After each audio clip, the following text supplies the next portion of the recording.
السلام علیکم ورحمۃ اللہ وبرکاتہ نحمدہ ونصلی ونسلم علی رسولہ الکریم اما بعد فاعوذ باللہ من الشیطان الرجیم بسم اللہ الرحمن الرحیم فلما جاءهم الحق من عندنا قالوا ان هذا لسحر مبین صدق اللہ العظیم۔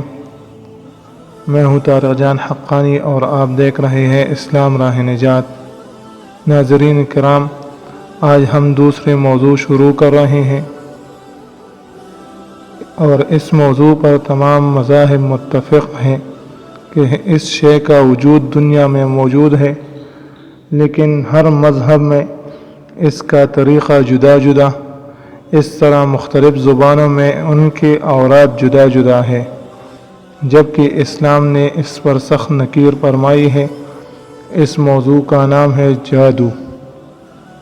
ناظرین کرام، آج ہم اس ویڈیو میں جادو کی تعریف بیان کریں گے۔ جادو کی لغوی تعریف ابن فارس رحمہ اللہ یوں کرتے ہیں: باطل کو حق کی صورت میں پیش کرنا جادو کہلاتا ہے۔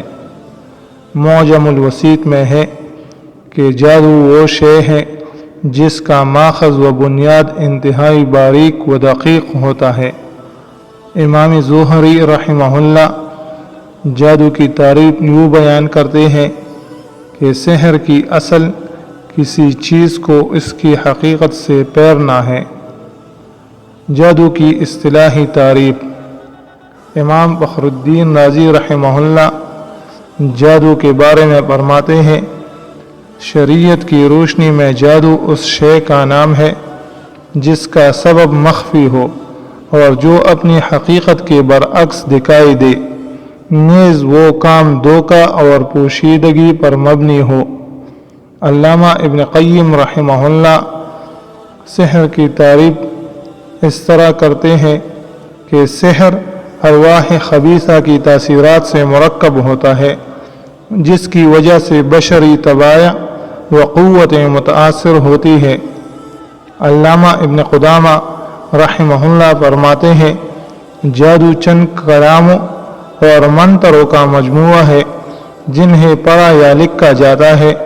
ان میں بعض جادو ایسے ہیں جن سے قتل کیا جا سکتا ہے، بعض ایسے ہیں جن سے خاوند کی بیوی کے پاس جانے سے روکا جا سکتا ہے، بعض ایسے ہیں کہ میاں بیوی میں جدائی ڈالی جا سکتی ہے، اور بعض ایسے ہیں جن سے کسی کو بیمار کیا جا سکتا ہے۔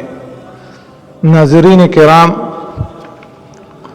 انشاءاللہ ہم آنے والی ویڈیو جادو کے اثبات قرآن و حدیث کی روح سے بیان کریں گے۔